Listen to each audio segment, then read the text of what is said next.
जय श्री राधे कृष्णा। ओम नमो भगवते वासुदेवाय नमः। श्री भगवान कहते हैं, लक्ष्मी, प्रथम अध्याय के महात्म्य का उत्तम उपाख्यान मैंने तुम्हें सुना दिया। अब अन्य अध्यायों के महात्म्य श्रवण करो। दक्षिण दिशा में वेदवेत्ता ब्राह्मणों के पुरंदरपुर नामक नगर में श्रीमान देव शर्मा नामक एक विद्वान ब्राह्मण रहते थे। वे अतिथियों के पूजक, स्वाध्यायशील, वेद शास्त्रों के विशेषज्ञ, यज्ञों का अनुष्ठान करने वाले और तपस्वियों के सदा ही प्रिय थे। उन्होंने उत्तम द्रव्यों के द्वारा अग्नि में हवन करके दीर्घकाल तक देवताओं को तृप्त किया, किंतु उन धर्मात्मा ब्राह्मण को कभी सदा रहने वाली शांति नहीं मिली। वे परम कल्याण में तत्व का ज्ञान प्राप्त करने की इच्छा से प्रतिदिन प्रचुर सामग्रियों के द्वारा सत्य संकल्प वाले तपस्वियों की सेवा करने लगे। इस प्रकार शुभ आचरण करते हुए उन्हें बहुत समय बीत गया। तदंतर एक दिन पृथ्वी पर उनके समक्ष एक त्यागी महात्मा प्रकट हुए। वे पूर्ण अनुभवी, नासिका के अग्रभाग पर दृष्टि रखने वाले तथा शांत चित्त थे। निरंतर परमात्मा के चिंतन में संलग्न हो वे सदा आनंद विभोर ही रहते थे।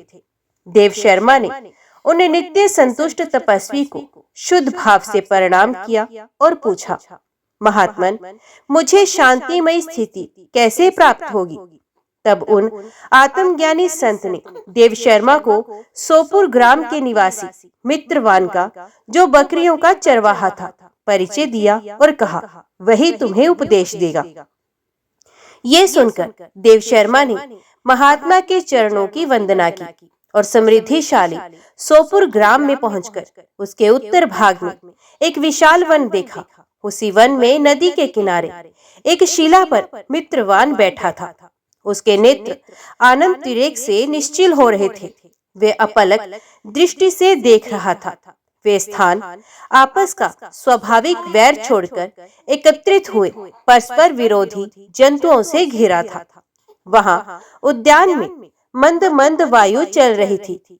मृगों के झुंड शांत भाव से बैठे थे और मित्रवान दया से भरी हुई आनंदमयी मनोहारिणी दृष्टि से पृथ्वी पर मानो अमृत छिड़क रहा था। इस रूप में उसे देखकर देव शर्मा का मन प्रसन्न हो गया। वे उत्सुक होकर बड़ी विनय के साथ मित्रवान के पास गए। मित्रवान ने भी अपने मस्तक को किंचित नवाकर देव शर्मा का सत्कार किया।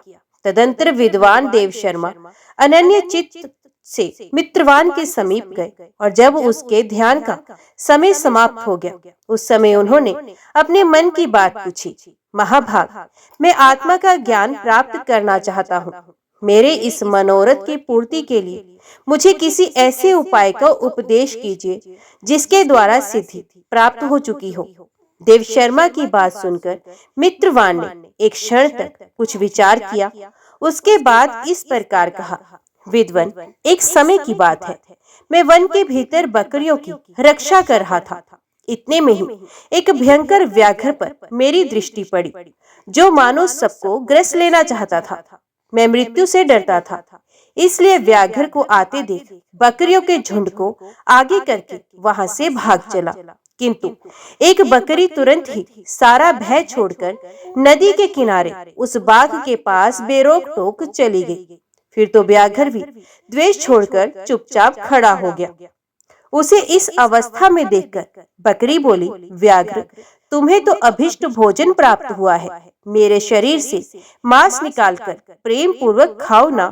तुम इतनी देर से खड़े क्यों हो? तुम्हारे मन में मुझे खाने का विचार क्यों नहीं हो रहा? व्याघ्र बोला, बकरी, इस स्थान पर आते ही मेरे मन से द्वेष का भाव निकल गया। भूख प्यास भी मिट गई, इसलिए पास आने पर भी अब मैं तुझे खाना नहीं चाहता। व्याघ्र के यो कहने पर बकरी बोली, ना जाने मैं कैसे निर्भय हो गई। इसमें क्या कारण हो सकता है? यदि तुम जानते हो तो बताओ। ये सुनकर व्याघ्र ने कहा, मैं भी नहीं जानता। चलो सामने खड़े हुए इन महापुरुष से पूछते हैं। ऐसा निश्चय करके वे दोनों वहां से चल दिए। उन दोनों के स्वभाव में वे विचित्र परिवर्तन देखकर मैं बहुत विस्मय में पड़ा था। इतने में ही उन्होंने मुझसे ही आकर प्रश्न किया। वहां वृक्ष के शाखा पर एक वानर राज बैठे थे। उन दोनों के साथ मैंने भी वानर राज से पूछा। विप्रवर, मेरे पूछने पर वानर राज ने आदरपूर्वक कहा, अजापाल सुनो, इस विषय में तुम्हें प्राचीन वृत्तांत सुनाता हूँ। ये सामने वन के भीतर जो बहुत बड़ा मंदिर है, उसकी ओर देखो। इसमें ब्रह्मा जी का स्थापित किया हुआ एक शिवलिंग है। पूर्व काल में यहाँ सुकर्मा नामक एक बुद्धिमान महात्मा रहते थे, जो तपस्या में संलग्न होकर इस मंदिर में उपासना करते थे।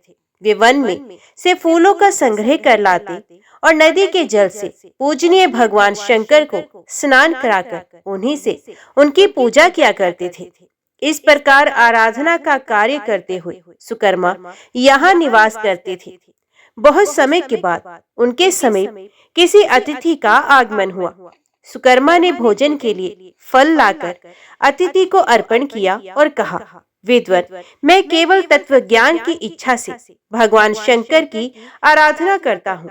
आज इस आराधना का फल परिपक्व होकर मुझे मिल गया, क्योंकि इस समय आप जैसे महापुरुष ने मुझ पर अनुग्रह किया है। सुकर्मा के ये मधुर वचन सुनकर तपस्या के धनी महात्मा अतिथि को बड़ी प्रसन्नता हुई। उन्होंने एक शिलाखंड पर गीता का दूसरा अध्याय लिख दिया और ब्राह्मण को उसके पाठ एवं अभ्यास के लिए आज्ञा देते हुए कहा, ब्राह्मण, इससे तुम्हारा आत्मज्ञान संबंधी मनोरथ अपने आप सफल हो जाएगा।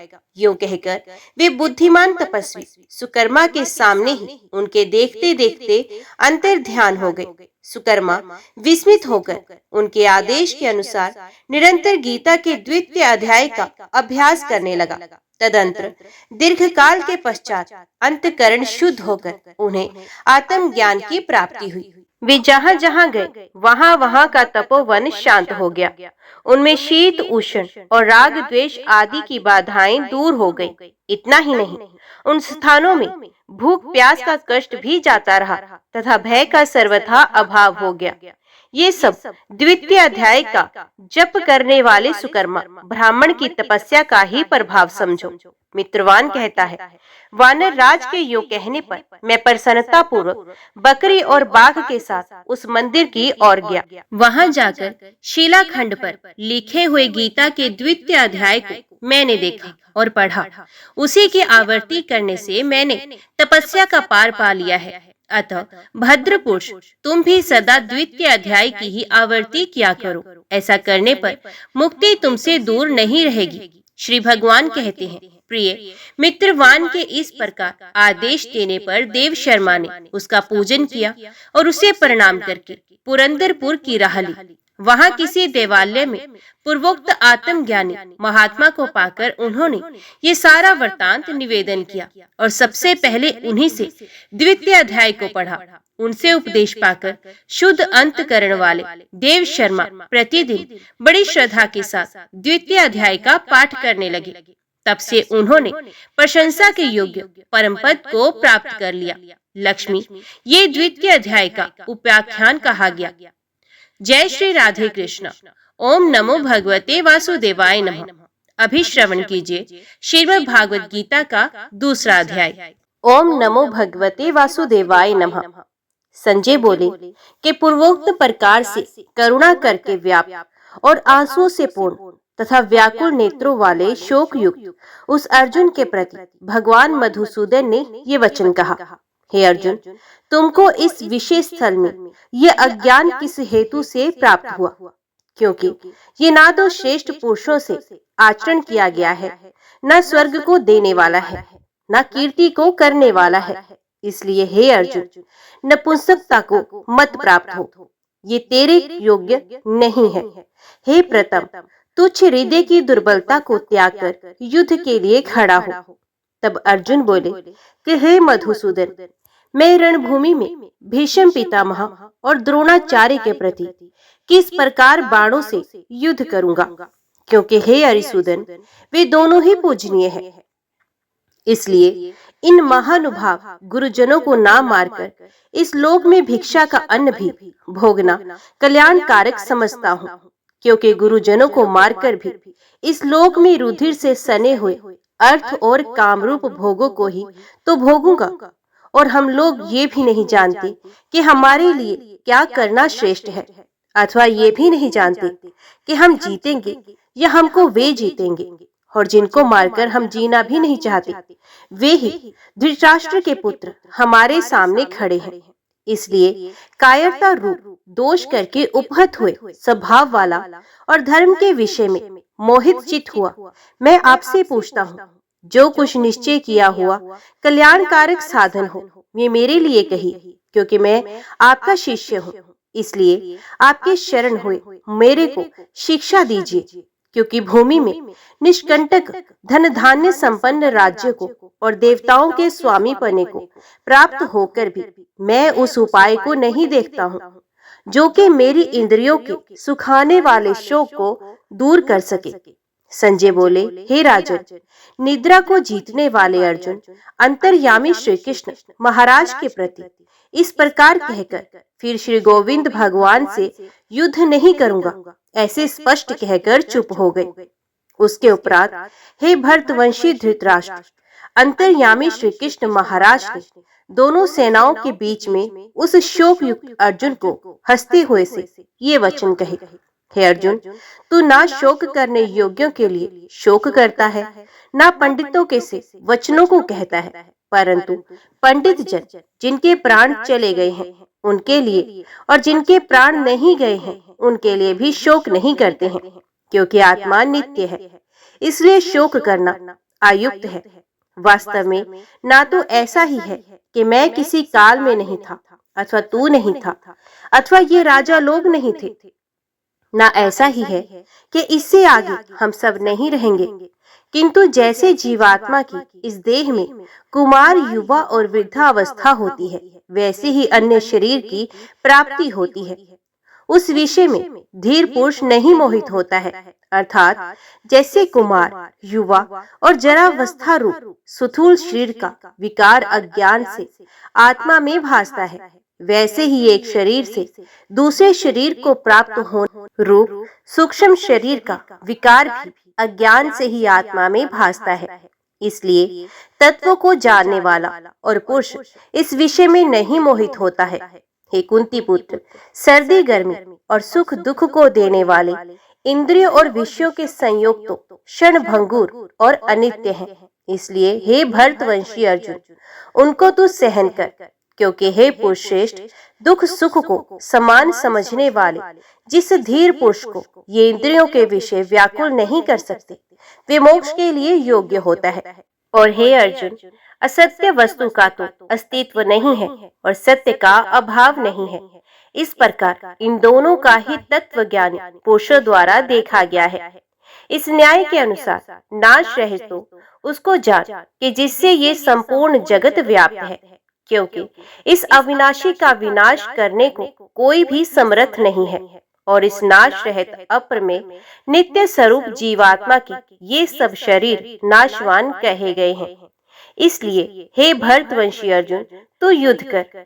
जो इस आत्मा को मारने वाला समझता है तथा जो इसका मरा मानता है, वे दोनों ही नहीं जानते, क्योंकि ये आत्मा ना मरता है, ना मारा जाता है, ना ही मारता है। ये आत्मा किसी काल में भी ना जन्मता है और ना मरता है, अथवा ना ये आत्मा हो करके फिर होने वाला है, क्योंकि यह जन्मा नित्य, शाश्वत और पुरातन है। शरीर के नाश होने पर भी ये नाश नहीं होता है। हे पृथा पुत्र अर्जुन, जो पुरुष इस आत्मा को नाश रहित, नित्य, अजन्मा और अव्यय जानता है, वे पुरुष कैसे किसको मरवाता है और कैसे किसको मारता है। और यदि तू कहे कि मैं तो शरीर के वियोग का शोक करता हूँ, तो ये भी उचित नहीं है, क्योंकि जैसे मनुष्य पुराने वस्त्रों को त्याग कर दूसरे नए वस्त्रों को ग्रहण करता है, वैसे ही जीवात्मा पुराने शरीरों को त्याग कर दूसरे नए शरीरों को प्राप्त होता है। हे अर्जुन, इस आत्मा को शस्त्रादि नहीं काट सकते, इसको आग नहीं जला सकती और इसको जल गीला नहीं कर सकता और वायु नहीं सुखा सकती, क्योंकि ये आत्मा अच्छेद्य है, ये आत्मा अद्याह्य है, ये अक्लेही है और अशोष्य है तथा ये आत्मा निस्संदेह, नित्य, सर्वव्यापक, अचल, स्थिर रहने वाला और सनातन है। ये आत्मा अव्यक्त अर्थात इंद्रियों का अविष्य और ये आत्मा अचिंत्य अर्थात मन का अविष्य और ये आत्मा विकार रहित अर्थात न बदलने वाला कहा गया है। इससे हे अर्जुन, इस आत्मा को ऐसा जानकर तू शोक करने योग्य नहीं है, अर्थात तुझे शोक करना उचित नहीं है। यदि तू इसको सदा जन्मने और सदा मरने वाला माने तो भी हे अर्जुन, इस प्रकार शोक करने को योग्य नहीं है, क्योंकि ऐसा होने से तो जन्मने वाले की निश्चित मृत्यु और मरने वाले का निश्चित जन्म होना सिद्ध हुआ। इससे भी तू इस बिना उपाय वाले विषय में शोक करने के योग्य नहीं है। ये भीष्म आदि को के शरीर माया में होने से अनित्य है, इससे शरीरों के लिए भी शोक करना उचित नहीं, क्योंकि हे अर्जुन, संपूर्ण प्राणी जन्म से पहले बिना शरीर वाले और मरने के बाद भी बिना शरीर वाले ही हैं। केवल बीच में ही शरीर वाले प्रतीत होते हैं। फिर उस विषय में क्या चिंता? हे अर्जुन, ये आत्म तत्व बड़ा गहन है, इसलिए कोई महापुरुष ही इस आत्मा को आश्चर्य की ज्यों ही देखता है और वैसे ही दूसरा कोई महापुरुष ही आश्चर्य की ज्यों इसके तत्व को कहता है और दूसरा कोई ही इस आत्मा को आश्चर्य की ज्यों सुनता है और कोई सुनकर भी इस आत्मा को नहीं जानता। हे अर्जुन, ये आत्मा सबके शरीर में सदा ही अवध्य है, इसलिए संपूर्ण भूत प्राणियों के लिए तू शोक करने के योग्य नहीं है और अपने धर्म को देखकर भी तू भय करने का योग्य नहीं है, क्योंकि धर्म युक्त युद्ध से बढ़कर दूसरा कोई कल्याणकारक कर्तव्य क्षत्रिय के लिए नहीं है। हे पार्थ, अपने आप प्राप्त हुई और खुले हुए स्वर्ग के द्वार रूप इस प्रकार के युद्ध को भाग्यवान क्षत्रिय लोग ही पाते हैं, और यदि तू इस धर्म युक्त संग्राम को नहीं करेगा तो सब धर्म को और कीर्ति को खोकर पाप को प्राप्त होगा और सब लोग तेरी बहुत काल तक रहने वाली अपकीर्ति को भी कथन करेंगे और वे अपकीर्ति माननीय पुरुष के लिए मरण से भी अधिक बुरी होगी और जिनके तू बहुत माननीय होकर भी अब तुच्छता को प्राप्त होगा। वे महारथी लोग तुझे भय के कारण युद्ध से उपराम हुआ मानेंगे और तेरे वैरी लोग तेरे सामर्थ्य की निंदा करते हुए बहुत से ना कहने योग्य वचनों को कहेंगे। फिर उससे अधिक दुख क्या होगा? इससे युद्ध करना तेरे लिए सब प्रकार से अच्छा है, क्योंकि या तो मरकर स्वर्ग को प्राप्त होगा अथवा जीतकर पृथ्वी को भोगेगा। इससे हे अर्जुन, युद्ध के लिए निश्चय वाला होकर खड़ा हो। यदि तुझे स्वर्ग तथा राज्य की इच्छा ना हो तो भी सुख दुख, लाभ हानि और जय पराजय को समान समझकर उसके उपरांत युद्ध के लिए तैयार हो। इस प्रकार युद्ध करने से तू पाप को प्राप्त नहीं होगा। हे पार्थ, ये बुद्धि तेरे लिए ज्ञान योग के विषय में कही गई है और इसी को अब निष्काम कर्म योग के विषय में सुन। जिस बुद्धि से युक्त हुआ तू कर्मों के बंधन को अच्छी तरह से नाश करेगा। इस निष्काम कर्म योग में आरंभ का अर्थात बीज का नाश नहीं है और उल्टा फल रूप दोष भी नहीं होता। इसलिए इस निष्काम कर्म योग रूप धर्म का थोड़ा भी साधन जन्म मृत्यु रूप महान भय से उद्धार कर देता है। हे अर्जुन, इस कल्याण मार्ग में निश्चयात्मक बुद्धि एक ही है और अज्ञानी सकामी पुरुषों की बुद्धियां बहुत भेदों वाली अनंत होती हैं।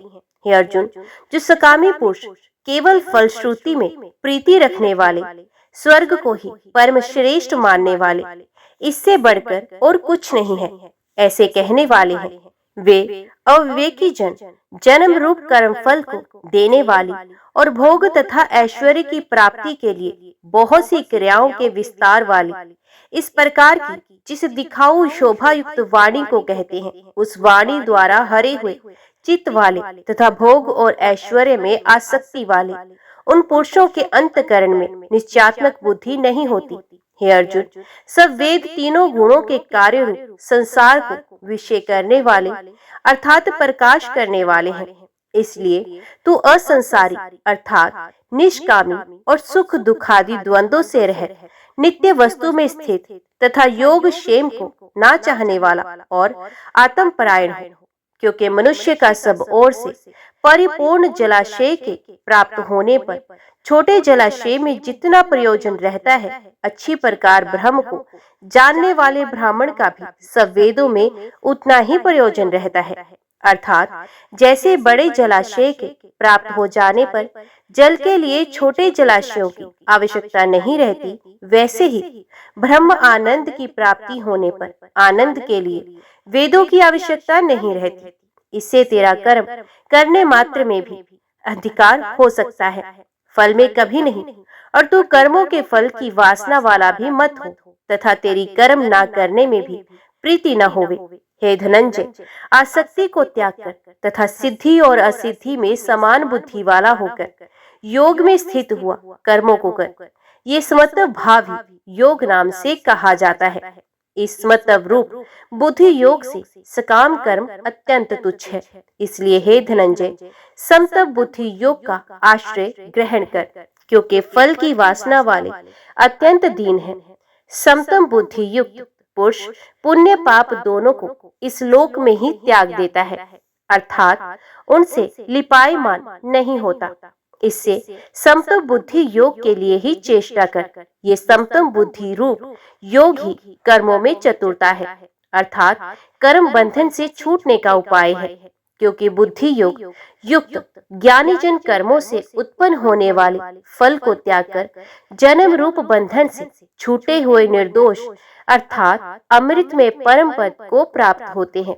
हे अर्जुन, जिस काल में तेरी बुद्धि मोह रूप दलदल को बिल्कुल तर जाएगी, तब तू सुनने योग्य और सुने हुए वैराग्य को प्राप्त होगा। जब तेरी अनेक प्रकार के सिद्धांतों को सुनने से विचलित हुई बुद्धि परमात्मा के स्वरूप में अचल और स्थिर रह जाएगी, तब तू समतव रूप योग को प्राप्त होगा। इस प्रकार भगवान के वचनों को सुनकर अर्जुन ने पूछा, हे केशव, समाधि में स्थित स्थिर बुद्धि वाले पुरुष का क्या लक्षण है?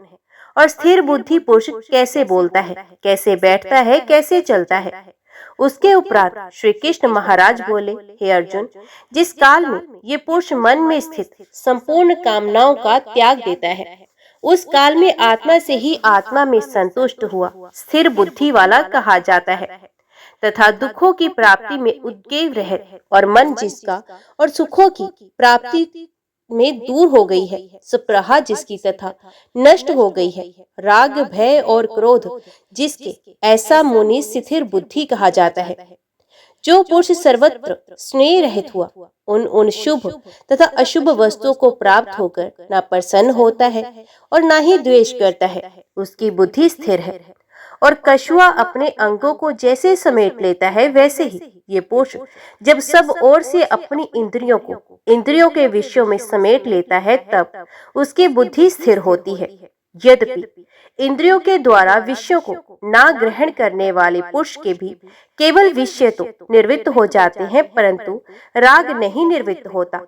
और इस पुरुष का तो राग भी परमात्मा को साक्षात करके निर्वृत्त हो जाता है। और हे अर्जुन, जिससे कि ये यत्न करते हुए बुद्धिमान पुरुष के भी मन को ये प्रमथन स्वभाव वाली इंद्रियां बलात् कर लेती हैं।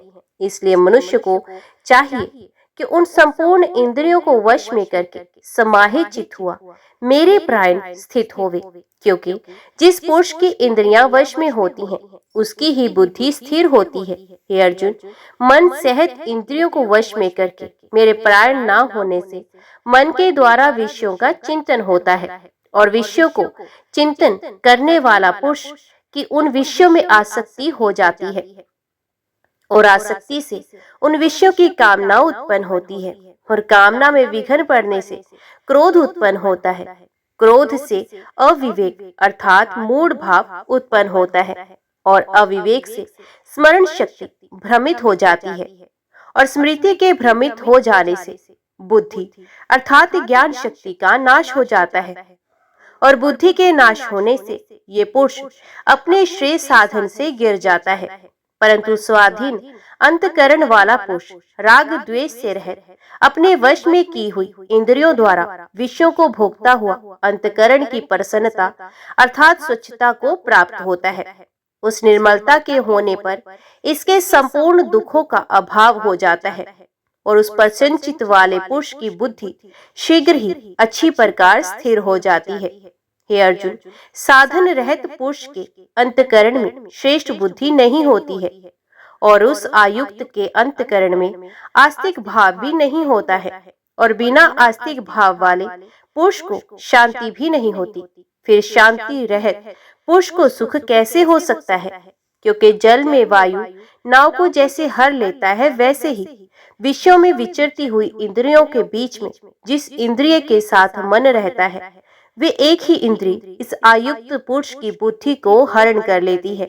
इससे हे महाबाहो, जिस पुरुष की इंद्रियां सब प्रकार इंद्रियों के विषयों में वश में ही की हुई होती हैं, उसकी बुद्धि स्थिर होती है।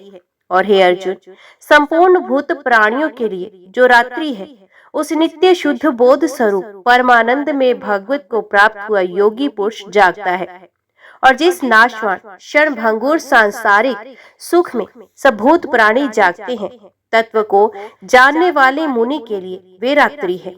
जैसे सब ओर से परिपूर्ण अचल प्रतिष्ठा वाले समुद्र के प्रति नाना नदियों के जल उसको चलायमान न करते हुए ही समा जाते हैं, वैसे ही जिस स्थिर बुद्धि पुरुष के प्रति संपूर्ण भोग किसी प्रकार का विकार उत्पन्न किए बिना ही समा जाते हैं, ये पुरुष परम शांति को प्राप्त होता है, न कि भोगों को चाहने वाला।